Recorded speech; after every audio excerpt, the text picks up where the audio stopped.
भाग लेने वाले सभी प्रतिभागीगण, यहाँ उपस्थित सभी छात्र छात्राएं, शिक्षक वृंद और इस समारोह में उपस्थित देवियों और सज्जनों, प्रिंट और इलेक्ट्रॉनिक मीडिया के सभी प्रतिनिधिगण,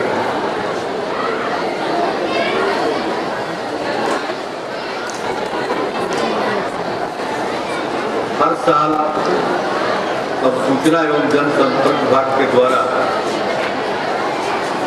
छात्र छात्राओं के बीच में इस प्रकार की प्रतियोगिता का आयोजन किया जा रहा है।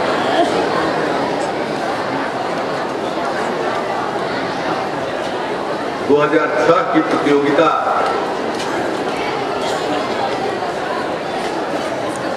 के पश्चात आयोजित कार्यक्रम में भी मुझको भाग लेने का मौका मिला था और आज 2007 में आयोजित प्रतियोगिता के समापन के अवसर पर आयोजित इस कार्यक्रम में उपस्थित होकर मुझे प्रसन्नता हो रही है। बड़ी संख्या में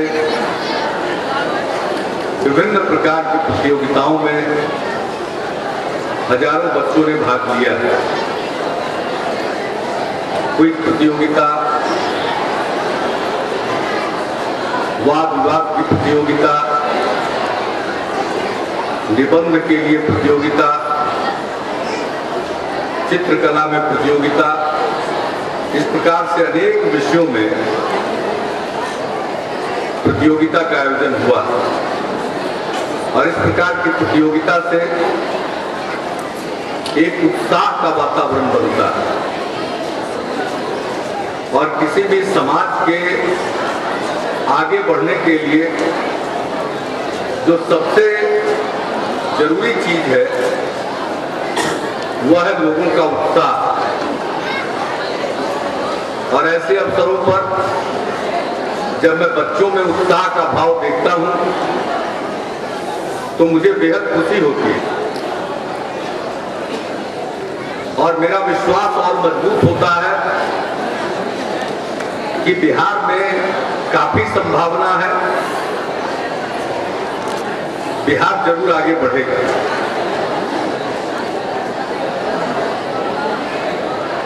मैं तो हमेशा से इस बात को मानता हूं कि बिहारियों में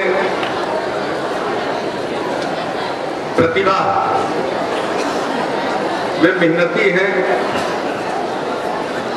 और मेधावी।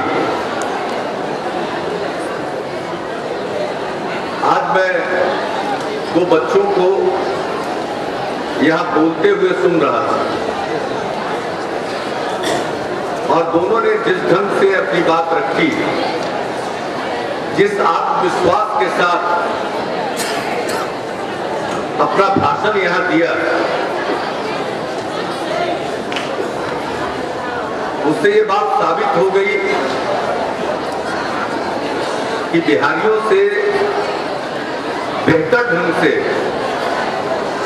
कोई अपनी बात को रखने में सक्षम नहीं है।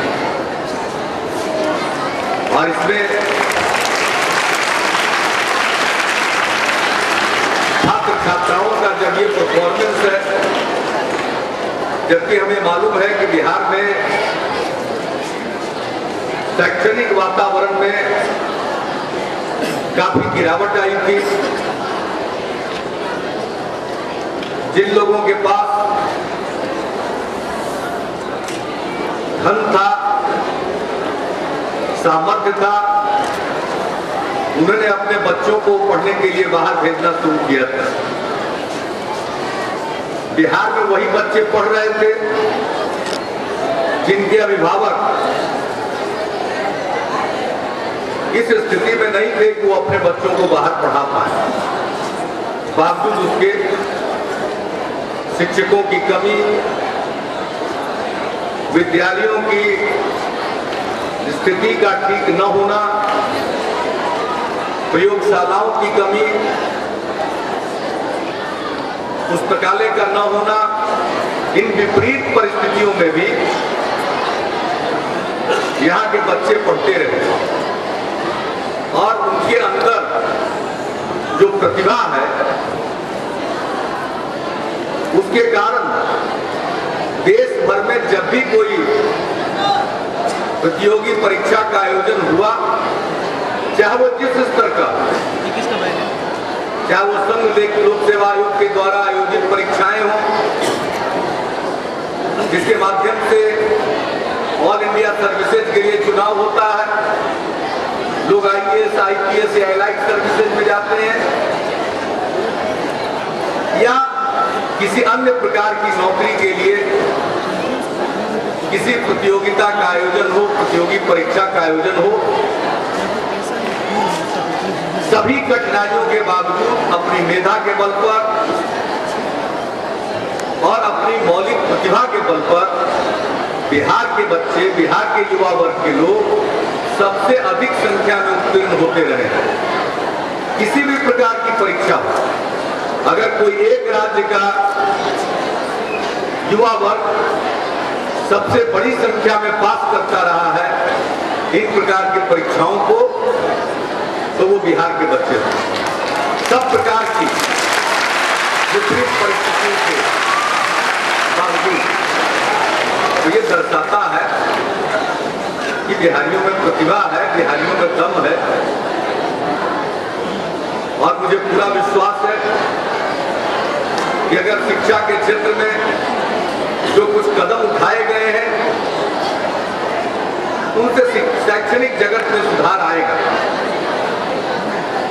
सुविधाएं बढ़ी हैं।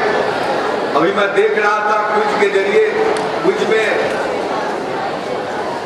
श्री विजय कुमार सिंह जी के द्वारा पूछा जा रहा था कुछ योजनाओं के बारे में। अब जब शिक्षा के क्षेत्र का हम अध्ययन करते हैं तो ये पाते हैं कि लड़कियों में शिक्षा का अभाव, यूं तो पूरे बिहार में कमी है, लेकिन लड़कियों में औसत से कम हम पाते हैं। इसी प्रकार के समाज के अन्य वर्गों में भी हम पाते हैं कि अनुसूचित जाति के बच्चे, अनुसूचित जनजाति के बच्चे या अत्यंत पिछड़े वर्ग के बच्चों में या अल्पसंख्यक समुदाय में शिक्षा की और कमी है। तो हमारी सरकार ने निर्णय लिया, जहां कहीं भी शिक्षा के क्षेत्र में लोग पिछड़े हुए हैं, उन इलाकों में और उन सामाजिक समूहों में शिक्षा के प्रसार के लिए हम विशेष कदम उठाएंगे। अनुसूचित जाति में, दलित वर्ग में भी हम देखते हैं कि जो महादलित, दलितों में भी एक तबका और ज्यादा पीछे,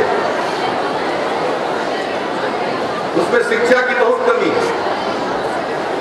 अभी हमारी सरकार ने एक महादलित आयोग का गठन किया है और उसकी अंतरिम रिपोर्ट आई तो उसके माध्यम से ये देखा गया है, कुछ बुनियादी आंकड़े उपलब्ध हुए हैं। ये देखा गया है कि महादलित तबके में, मुसहर समाज में 6% साक्षरता। तो ऐसी स्थिति में चाहे नारी शिक्षा हो, चाहे दलितों, महादलितों, अनुसूचित जनजातियों के बीच में हो, अत्यंत पिछड़े वर्गों में हो, अल्पसंख्यक समुदाय में हो, उनमें शिक्षा के प्रसार के लिए विशेष योजनाएं बनानी पड़ेंगी। और हमारी सरकार ने एक के बाद एक उन्हीं समूहों को ध्यान में रखकर उनके बीच में शिक्षा को और ज्यादा फैलाने के लिए कई कार्यक्रम की शुरुआत की। इसके अलावा सभी लोगों में, बाकी के भी जो वर्ग हैं उनमें भी, और जो ज्यादा वंचित तबका है उनमें विशेष योजना चलाते हुए सब लोगों के लिए भी शिक्षा के प्रचार प्रसार के लिए हम लोगों ने कदम उठाया। हमारी सरकार ने यह तय किया है कि जो राष्ट्रीय स्तर पर माना हुआ सिद्धांत है कि 40 बच्चों पर एक शिक्षक होना चाहिए, हमारे यहाँ औसतन 93 और 100 के करीब बच्चों पर एक शिक्षक थे। हमारी सरकार ने यह तय किया कि हम 40 बच्चों पर एक शिक्षक उपलब्ध कराएंगे और इसके लिए जितनी संख्या में भी शिक्षकों की नियुक्ति करनी होगी हम नियुक्ति करेंगे। और वो सिलसिला हम लोगों ने प्रारंभ किया है। बड़े पैमाने पर शिक्षकों की नियुक्ति हो रही है। तो अगर ज्यादा से ज्यादा शिक्षक होंगे और फिर उसी प्रकार से विद्यालय भवनों का निर्माण हमारे यहाँ खुले में कई विद्यालय चलते हैं। विद्यालय के लिए ठीक ठाक भवन नहीं, हम लोगों ने तय किया कि हर एक प्राथमिक विद्यालय में 6 कमरे होंगे, 5 कक्षा के लिए और 1 बाकी काम के। और इसके साथ साथ विद्यालय से लगा हुआ ही मिड डे मील के लिए, मध्याह्न भोजन योजना के लिए किचन सेट होगा। स्कूल में 1 शौचालय होगा, चापाकल लगाया जाएगा ताकि बच्चों को शुद्ध पेयजल मिले। और हर स्कूल की अपनी एक चारदीवारी होगी, उसकी घेराबंदी कराई जाएगी। इस प्रकार से प्रत्येक स्कूल में, और इसी तरह से मिडिल स्कूल में 10 कमरे, हाई स्कूल में और ज्यादा। तो हर जगह स्कूल के भवन का बनना, जहाँ प्रयोगशालाओं में कमी है प्रयोगशाला में उपकरण प्रदान करना, सब जगह पुस्तकालय बनाना। और इन सब चीजों के साथ साथ बच्चों के व्यक्तित्व के सर्वांगीण विकास के लिए उनको परिभ्रमण पर भी ले जाए। अभी क्विज प्रतियोगिता में मैं देख रहा था कि बिहार विधानमंडल का भवन इन्होंने दिखाया और हमारे बच्चे उसको पहचान नहीं पाए। ये बिहार विधानमंडल का भवन है, विधानसभा या विधान परिषद का। तो इससे और ये बात मजबूत होती है। हमने पिछले वर्ष से या उसके पिछले 2006 से शुरू किया है। जो निजी स्कूल थे काफी, जिसमें पैसा लगता है एडमिशन में और पढ़ाई में, वैसे स्कूलों में तो वो इंतजाम करते थे कि बच्चों को कहीं घुमाने ले गए, इसको आप करके जाए। और आप सबको शुभकामना देते हुए मैं अपनी बात को यही समाप्त करता हूँ। और जिन बच्चों को, जिन जिलों को, जिन समूहों को पुरस्कार मिल रहा उनको मैं बधाई देता हूँ। और जिन्हें पुरस्कार नहीं मिला उनका मैं आह्वान करता हूँ कि आप इतनी मेहनत कीजिए, इतना लगन कीजिए कि आपको अगले साल पुरस्कार मिल सके। बहुत बहुत धन्यवाद। जय हिंद।